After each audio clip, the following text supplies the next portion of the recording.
दिनै जोंनि सनापुर बर' जौसिन फरायसालियाव गुबुन बोसोराव खुंनाय बायदिनो देग्लायबो फोरोंगिरि सानखौ जोबोद गाजा गोमजायै खुंदों।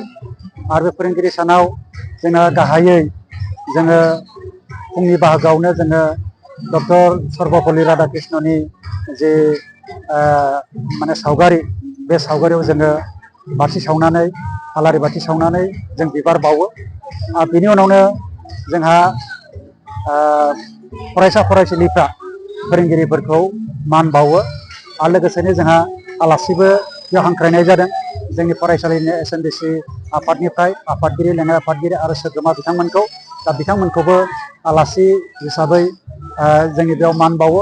आरो लोगोसेनो बिनि उनावनो जोंनि फरायसा फरायसुलिफोरनिफ्राय जोङो फोरोंगिरि साननि सोमोन्दै डक्टर सर्वपल्ली राधाकृष्णननि जे जोनोम सानखौ जिहेतु फोरोंगिरि सान हिसाबै आजावनानै लादों, बे बेलायाव फरायसा फरायसुलिफोरखौबो बिबुंथि लाखिहोनानै जोंनि दिनैनि बे फोरोंगिरि सानखौ खुंनाय जायो।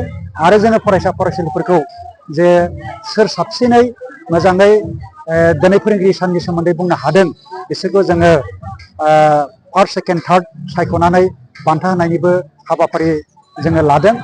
दा बेबायदिनो जोंनि हाबाफारिया सोलिदों। आरो जोबथारनायाव जोङो फोरोंगिरि हान्जानिफ्राय आरो आलासिफोरनिफ्राय जोङो दिनैनि फोरोंगिरि सानखौ लोब्बा लाखिनानै बिबुंथि लानाय बा बानजायनाय बे हाबाफारिखौ जों दिनै लादों।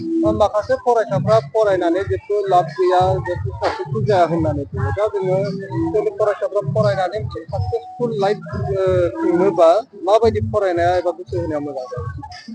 दा जों नुनो मोनो बे ओरैनोथ' फरायसा फरायसुलिफोरनि जि फरायनाय थांखि, बे फरायनाय थांखियाव जुदि गाव गावनि गोसोखौ दाद खालामनानै बावसोमोब्ला फरायनाया ओरैनो नङा। फरायनाय लोगो लोगो जोंहा जे गियान, बे गियानखौ मोननो हायो।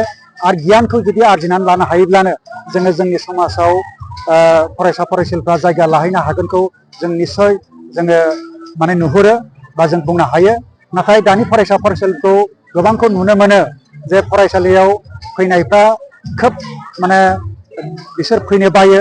खायसे गोबां फरायसा फरायसुलिखौ नुनो मोनो ओरैनो गोदाव सोराव माने थादलाबायनायखौ नुयो, फरायसालियाव मोजां फैया।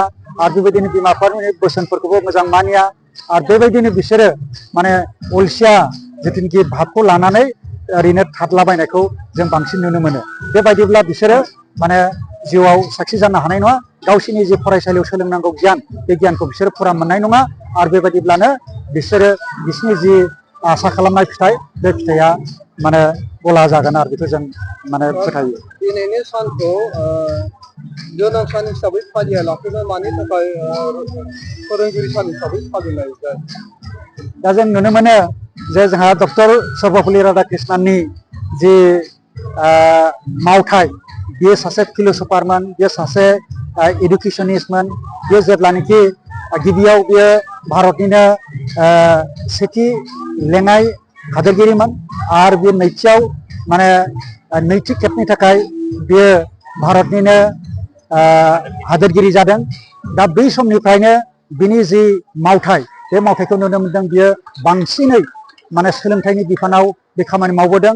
आरो गासैबो गावनि जिउखौ माने सोलोंथाइयाव माने फरायफारिनि बेलायाव खाबु बुंनायखाय जे गोबाङानो प्रस्ताब होदोंमोन जे बे जिहेतु सासे दर्शनिक फिलसफार, बे बिनि जोनोम सानखौ माने फालिनांगौ, जोंनि इण्डियाआव माने फालिनांगौ होननानै माने गोबाङानो खावलायदोंमोन। दा नाथाय बिथाङा बुंदों आंनि जोनोम सानखौ ओरैनो खुंस्लायस्लाय जे आंनि जोनोम सानखौ आङो फोरोंगिरिफोरनोनो बावो। जिहेतु फोरोंगिरिफ्रा मोनसे समाजखौ दागिरि, दा गतिके आंनि जोनोम सानखौ फोरोंगिरिफोरनि नामावनो माने फोरोंगिरि सान हिसाबै फालिनांगौ होननानै बिथाङा गावनि जोनोम सानखौनो फोरोंगिरिफोरनो बावदोंमोन। दा बै समनिफ्रायनो 1962 निफ्राय बिथांनि जि जोनोम सान, बे जोनोम सानखौ फोरोंगिरि सान हिसाबै खुंबोबाय थानाय जादों।